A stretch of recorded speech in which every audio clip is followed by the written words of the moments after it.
we're definitely live. Let's start the show. Welcome to another edition of Tech Fireside Chats with your host, Joel Martin. Take it away, Joel.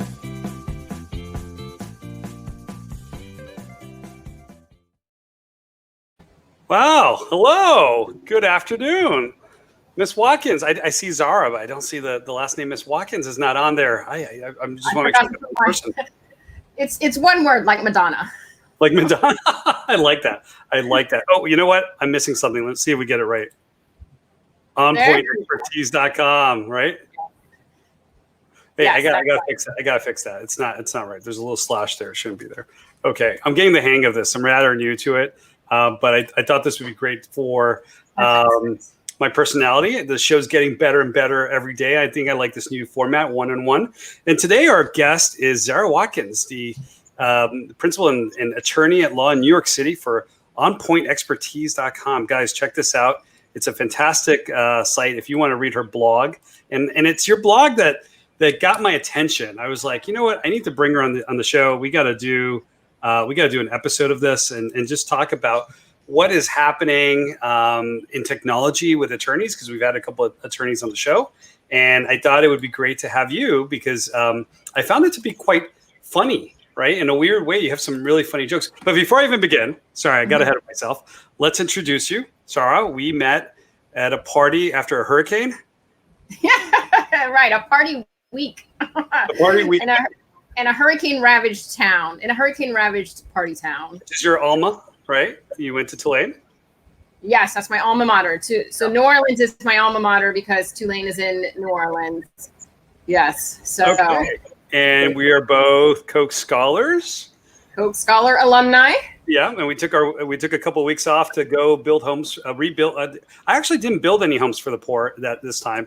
I destroyed homes. I think that's what we were doing, right? Well, that first trip, I went a couple times. I know Koch had a few other of the trips, but that first one that we went on, that was more cleaning up. I always called it we were cleaning up because it was in January after Hurricane Katrina. Yeah. Oh my God, it's like ages ago. But and we're like a year apart in the Scholar Network. I don't remember what year were you? I was 99. We don't talk about age. We're not going to talk about age. I'm a young guy. I'm a real young guy. I just dated myself, and then I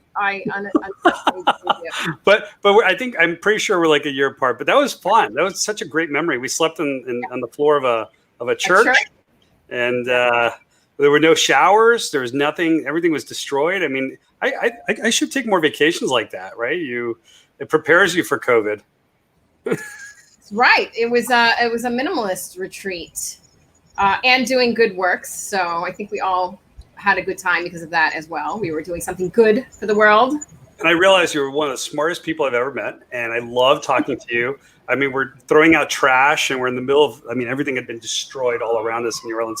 And we're having a great time. We're sweating and having a good time. And just your personality came through and oh, I'm an attorney. Wow, that's amazing, right? It was just great conversations. And that's why, oh, wait, you got a coffee cup. Cheers. Oh, yes, I got a coffee cup. Cheers. Cheers. It's tea. Mine is green tea. So cheers to you. Okay. Well, this is my third coffee of the day. And it's my Ghostbusters, because this is sort of a nerdy, geeky podcast, which we're going to talk about technology because I deal with a lot of people in the world that are CTOs and CEOs and legal experts in the field who are dealing with technology issues. But I do have to talk about Ghostbusters because the new movie's coming out with Paul Rudd, and it's something that all my buddies are huge Ghostbuster fans, and I had to plug them. I just love the franchise, right? So, anyways, back on track. I have a great guest who is an attorney, went to Georgetown, Tulane. Maybe you can tell me a little bit about what you've been up to. What are you doing? What are you working on? Let's talk about Zara. Let's get to the show. Well, lately, after school, I've been working for some time, not to date myself. And I focus on appeals. I'm an appellate attorney, and I find that most people don't know what that is. So I'll just explain quickly. You go to court in any kind of case that you have. You might be in family court. You might be in the civil court. You might be in criminal court. You might be in probate court. And you have a case. Lots of courts.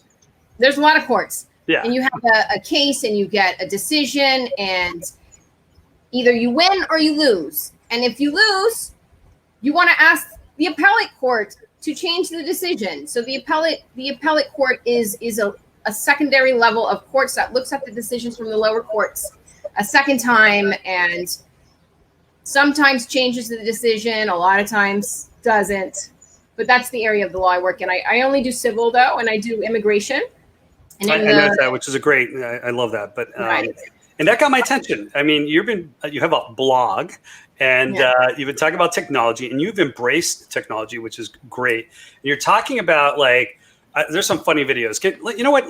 Can I bring up your website? Do you mind if I do? I'm going to see control over here. On Point Expertise, and there's a section on here that talks about education. I'm a lawyer. Cool. But the part that got me was you're embracing technology. And there's some great examples. I've been seeing attorneys that just don't know. I mean, yeah, they got their background, LexisNexis software, but you're talking about like how to use streaming software, how to be on the phone and appeal. I mean, take it away. Good. I mean, I thought it was funny, but I want the audience to understand how technology has affected everything in this post-COVID world. Well, I have never been afraid of the technology, because one of the things that was important to me when I started my career was to not work in an office.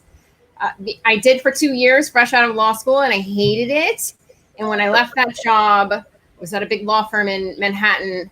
I said, never again. I am going to work for myself the rest of my career. And so I started doing a solo practice, but I'm also I'll say avid, but really it's addicted traveler. I'm addicted to traveling. You are? Okay, that's a good one. We'll jump on that next after we talk about your website. It is a severe habit that controls my life. So I travel a lot, and I wanted to have a mobile practice, a practice that I could do anywhere. And so early on, I decided to get a website to be completely digital without any paper. And if you know anything about lawyers, there's a lot of paper. Too much involved. Too much. Trees hate you guys. And for all that paper, you need an office. But if you go digital, you don't need that. So I focused on the area of the law, which is appeals, where things were beginning to go digital back when I started many years ago. And now almost all the courts are digital, almost all of it. And then leading into COVID, now they're all digital. The last holdouts in some of the state courts, all the federal courts went digital some years ago. The state courts, some of the cases were digital, not all of them. But now after COVID, after this shutdown, everything is digital, including the immigration courts. They have never been digital. Sorry to jump in, but I thought that was a little backwards. That recently there's still been a couple of states where they had to explain to some of the older attorneys to stop sending in things by mail because they were still using typewriters, right? Even though typewriters are cool. I didn't know that. Yeah, I mean, they're like, okay, here's the deadline where everything has to go to email. But you've not just gone, LexisNexis, you've been gone beyond that. If you click on the blog, I want to see your website. If you can share your website here, I think you have control of the little screen. Yeah. Maybe you can click on the blog portion. I love that you're doing the video blogs. And if you want to click on that and scroll down, there's some funny ones like don't put the camera on your forehead. I mean, what was it? The light, right? I'll start with that one because I know you like that one. So, I'll say as I'm going down, looking for that one, I have been wanting to do videos for a while, and I was just so busy and just hadn't gotten my mind around how to do it. And then in the beginning of the lockdown, my work slowed to a trickle because the courts were closed. And so I started doing the videos, and that's when I started. And now I find it's easier than writing the blogs. But this is the one that you like. This is not a video. It's actually I'm sorry. I was it's a post that I wrote that you liked because you thought it was funny. And I'll tell you the inspiration for this post was an oral argument, which is when you present your arguments before the appellate court. And those have never been on digital. It's not on Zoom. They use a different software. But they started that at the beginning of April. And so here you have all these lawyers, and a lot of lawyers are not tech savvy at all. A lot of the judges aren't tech savvy either. So there are a lot of technical difficulties during this. But I noticed one. I was kind of watching to see how it was going because I had one scheduled for the beginning of May. And I was watching it, and I came across this one where... Oh, that's it. Okay, there you go. I came across this argument where this guy... Can you see my arrow? No, you can't see it, yeah. Right. So he looks like he's in the witness protection program, and very early on, I figured out the kind of what I think is counterintuitive concept that you have to put the light behind your camera. He has the light behind him because he has a window behind him. So if he had just turned his computer around and had that window light facing in front of facing his face, and we would have been able to see him. But he looked like that through the whole argument, and I just shook my head and thought, this is really a sad thing. So I wrote this post, and I wanted to give an example of my argument, and this is what mine looked like: nice and bright, nice, plain. Well, how is that? I mean, the judge, the jury, they can't see you. They're not face to face. Do you think that's affected? And please don't give me any legal advice. I know there's some rules, but just on a personal level, do you think that's as effective as being in person? Because I can see it being a detriment to some attorneys who are good at in-person cases, and in other aspects, other attorneys that aren't as confident in the courtroom, I could see it being now better for them. So has it flipped the tables a little bit for some of them? It has been an earthquake in the legal profession. Wow. Okay. It's just disrupted everything, and I agree. It's a little early to tell who's really going to rise to the top as very skilled at arguments on the electronic and the digital, the virtual format. Yeah. I have watched some of the more seasoned appellate attorneys that I've seen many times argue in the appellate courts, and I've seen them, and I can tell they're struggling. They forget simple things like the camera is on the whole time you're waiting, and you can see them moving around. There's just a lot of, you could tell that their mind isn't in it. They're not fully grasping the difference of the digital format. So yes, I think there is going to be a different skill. Is that like the Texas councilman who left the mic on when they went to the bathroom back in 2015?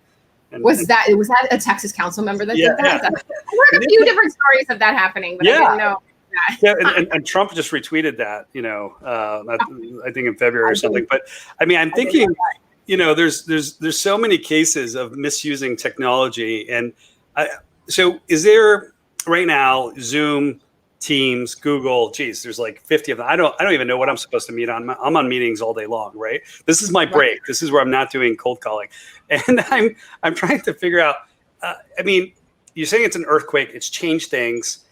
Is it better for a younger generation of attorneys who have embraced the beginning? There's their adoption? Sure.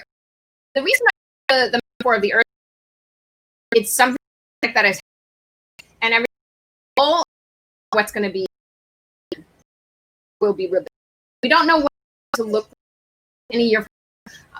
Say, to one, lawyers, the legal profession tends to attract people who are not so savvy on with technology.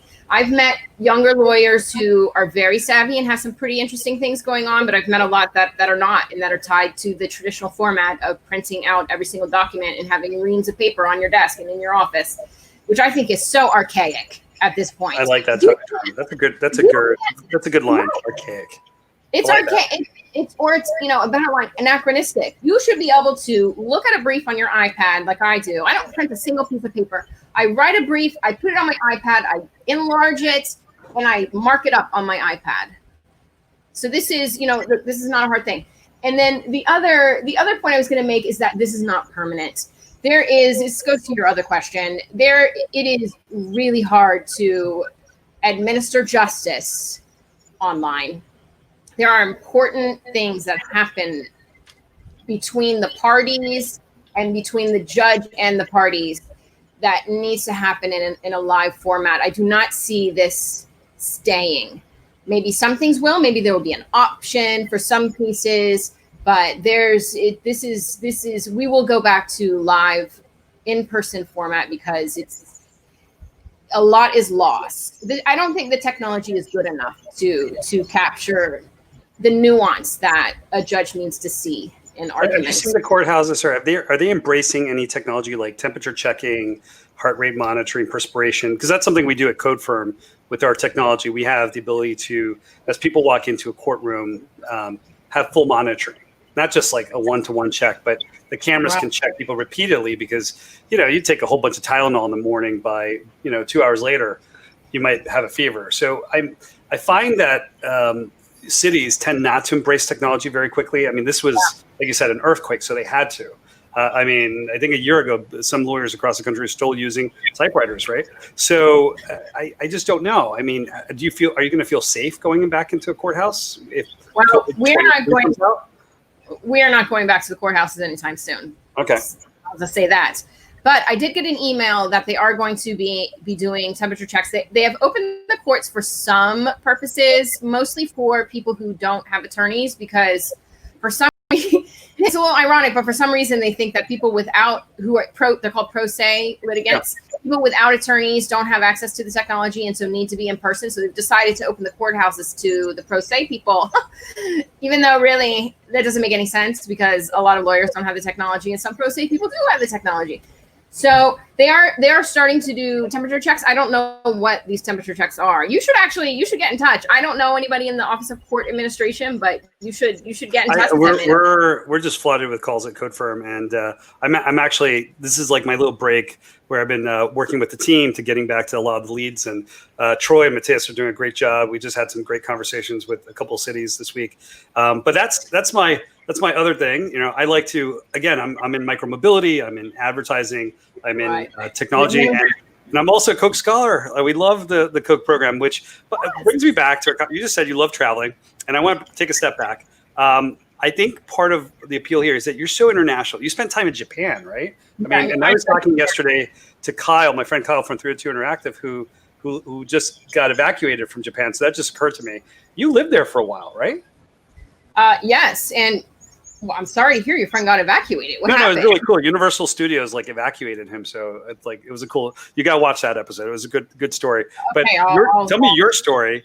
How long were you in Japan? What did you do? Refresh my memory, because it's like we're going back like a dozen years. It's not as glamorous as it sounds. It was a year of teaching English after college, and Lost in Translation. Yeah, it was like that. You know, I have to say, when I finally saw that movie some years after living in Japan, and I thought that is so accurate. That is exactly, so many scenes in that movie I thought were exactly my experience of of being a not just a white person, but a white woman.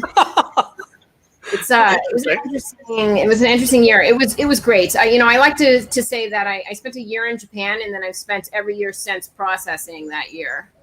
That is a great line. I like that. That's pretty good.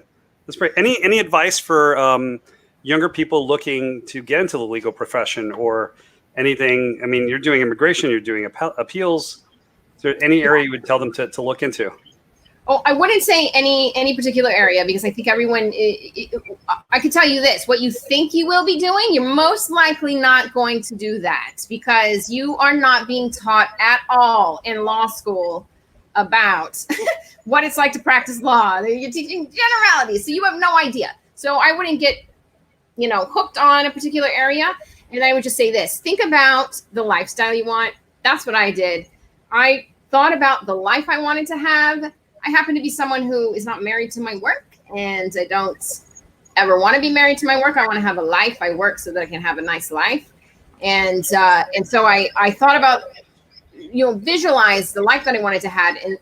And then I constructed my practice. I made my practice create that life. That's a great answer, actually. I really like that. You're full of good answers today. This is great. I love this interview. So I don't know. Let's take it in. We covered. Oh, wait. Big one, because we talked about this when I was working in New York at Brightbox. You were teaching yoga. You're a yoga instructor, which is really cool. Yeah, I was a yoga instructor for about 10 years, and I recently stopped. And it's hard to do a class with masks on, right? It's funny. I think too of the, you might try to have a yoga teacher on, because I think some of the areas that are really thriving in this environment, one of them is yoga. And I'm actually taking a great yoga class on Sundays from a teacher that I met in India. And I'm taking more yoga classes than I took before, because now I don't have to travel to it. And I just go to my living room and put it on Zoom, and I see my teacher sees me. So they're really embracing it. I think they're benefiting. Another area that's benefiting is language classes. So I have spent my confinement, my, what do they call it? In French, it's called le confinement, but it's the quarantine. I've spent the quarantine studying French. So that's another area of people that are doing well now, or language teachers. Yeah, what's that? Très bien. So, très bien, there you go. There, I got a D in French, so forget it. Oh, I'm sure you knew more than that. Yeah, I could say croissant, right? I mean, I spent some time in Italy. I've been to Verdun, Normandy, and Paris before COVID, right? Who knows if I'll ever go back? But yeah, I drove through the Black Forest to Germany when I was 15. Wow. Good story. Yeah, I went to a lot of war locations for some odd reason. Totally off topic here. So, those. They're like good shots. Sorry? COVID. Yeah, I was going to get back to, since this show really emerged from the post-COVID world, since I used to do a lot of trade shows and talk to a lot of people, and there's no more trade shows for the time being. And I actually, being a trade show expert, I wouldn't even feel safe at a trade show right now. So unless they took certain precautions, like having full monitoring. And that's something we just need to embrace as an industry. So I think a lot of this has been, what do you need to survive in this COVID world? So I'll ask you, because you've been able to cope, you've survived, you've thrived in the post-COVID environment with your embrace of technology. What would you tell other people? Like, if you could go back a couple of months, what advice would you give people about the post-COVID world? Like any software that you're using, anything that's simplified your life, you know? Well, I have, there's a few things. The first thing I would say to people is this is temporary. So what we're doing now is sort of, triage, but we'll come out there. There is going to be an end to this, and we'll learn things, and then we'll settle into something more permanent. But in the meantime, as we're trying to get through, I think one of the biggest issues people have is with the working from home, especially people who this is now their first time doing it. I always worked from home, so it was nothing to me. I thought, this is more of the same. But one thing that is different is actually, I would do all my work from home, but I would go to the court and I would network in person. Okay.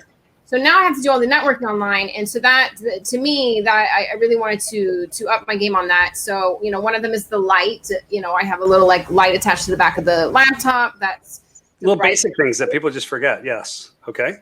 Basic things. And then I have, there's a great app called Crisp, KRISP. I don't know who needs to hear this, but if it's you, go and download it immediately. I'm checking it out right now. It is this app that cancels out the background noise around you. So say you're in your place having a Zoom call. Crisp.ai. Okay. Yes. I'm looking at it right now. Or if you're on your phone and you're outside and there's an ambulance going by, or there's something loud in your apartment, or like your neighbor or something, your dog is barking or something like that, it cancels all of that out on the way in so that the listener, the person you're talking to, doesn't hear it. It is amazing. It also cancels out on their end as well. So if they're outside and there's a lot of background noise, you can activate it as on the speaker part, and then it makes their voice come through clearly. That has been absolutely hands down the best app that I've been using. Nice. Okay. Well, that's great advice. That's the type of stuff that we're looking for in the listeners. Oh, we might have gotten disconnected. What's going on here? We might have lost our guest. Okay, our guest is back. Hello? You're back. Oh, we lost her. That's all the people in New York ordering their food, so we kind of slowed down the connection there. I can hear you. You might have to reconnect. Oh, it's slowing down. You're back. No, you're not back. Oh. I don't know if that was my end or your end. There you go. You're working. It's working. Good.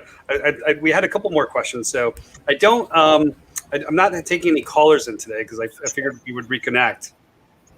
You there? Oh, there you're moving. Good. All right, you're live. I think I lost you. I didn't know if it was my end or your end. I saw the number still clicking, but okay, sorry. That was mine. It was probably mine. COVID. Every show has technical difficulties, but we are getting better. And we're getting some subscribers, so I'm hoping that more people will join us.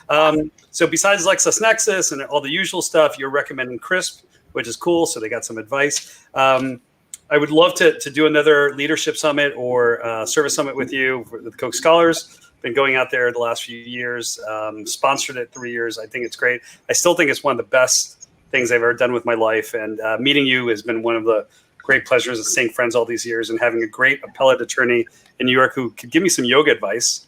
Yeah. Great. Yeah. Here's one totally off topic. E-scooters are coming to New York. I mean, with COVID, nobody wants to be in the subway, or in the back of an Uber or in a rideshare car. You know, everybody's using City Bike. What do you think? I mean, have you ridden a Lime or a Lyft or a Bird? I mean, what do you think? Yes, I've ridden the scooters and I love them. Okay. I'm a big fan of public transportation, anything that's not a car. So, but it's true. I don't want to be on the subway right now. So, you know, that was in motion before COVID, the approving these e-scooters. And I think there's some issues. I think it's dangerous in New York. I think there's going to be some. Fair. So you think they should legislate to give like a bike lane exclusive, like in something like in Paris, like where they have bike lanes? Maybe they would do that. They actually protected some streets, have no cars, it's all bikes. That's a great idea, actually. You should call the city council and tell them that. Lobbying, right? I don't know if they can really do that, but I mean, that would be great. I would love it to be car free in this city and everybody get around. I think that's, you know, we'll see what happens. Right now, I think people are still in the denial stage of this pandemic, thinking that it's going to end soon. And I think in another couple months, people might realize that this is going to be with us for a while. Pandemics last 1 to 2 years.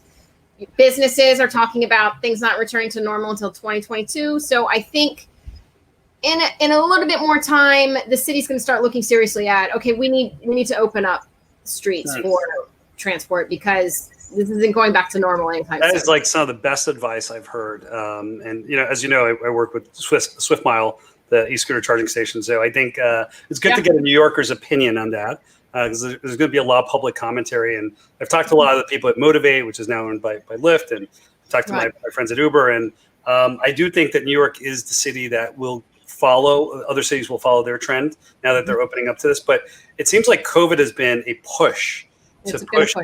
Yeah, and especially for bike sharing and micromobility, I feel like we need this more than ever for our cities, right? So there's going to be cities that embrace technology and move very, very quickly, and some that don't. But it's interesting to get your opinion on that.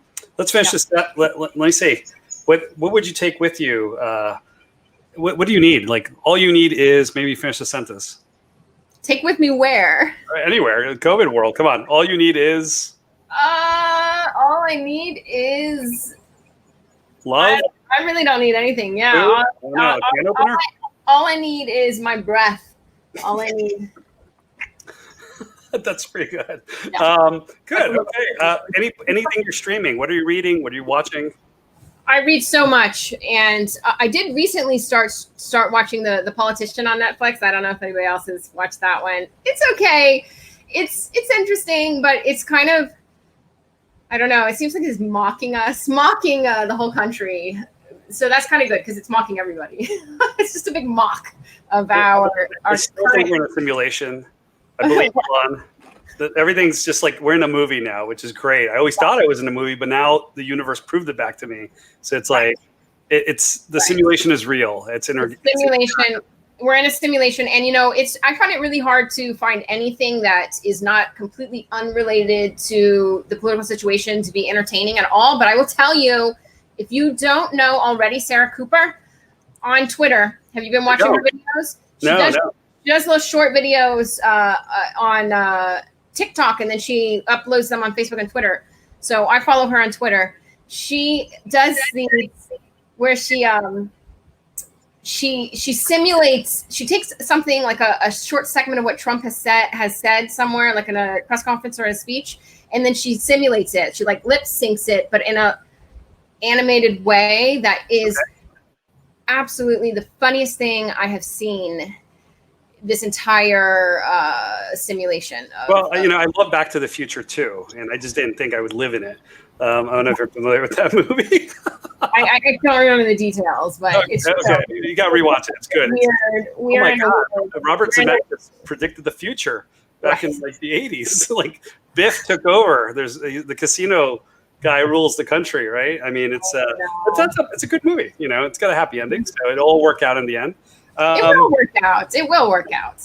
No, I'm going over time, but I love talking to you, and it's been great catching up. And I think you should go back to teaching some yoga because you'd be good at it. I mean, you can do the class virtually now.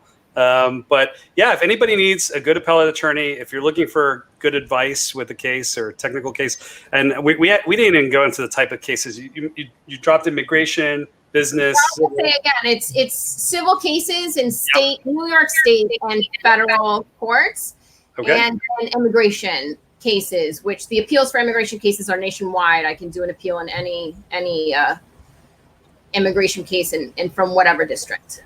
Well, fantastic, and you know what? You've really embraced the social media and the blog. I like the way you spell it.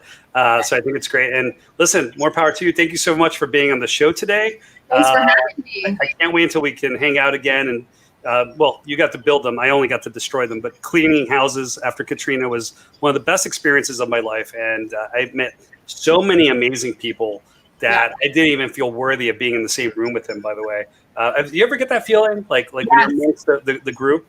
Like that, like, oh my God, this kid saved whales, It's simultaneously inspirational and really intimidating. It is. And even remotely, I talk to some of these young kids and like, what did I do in high school? I clean beaches, and I talk to them and like, I write programs for the blind. And I'm like, like I saved 10 whales. I'm like, oh my geez, like I don't feel worthy of being here with you. And you're asking me for advice because I'm older than you. I don't know. It's a simulation. It is all a simulation. They just keep getting more skilled. They must. It's programmed. So, Zara, On Point Expertise. Thank you so much for joining us on the blog today. And stay safe, stay healthy, and I look forward to your stories on your blog. Yes, thank you. You too. Thanks for watching, and join us next week on Tech Fireside Chats.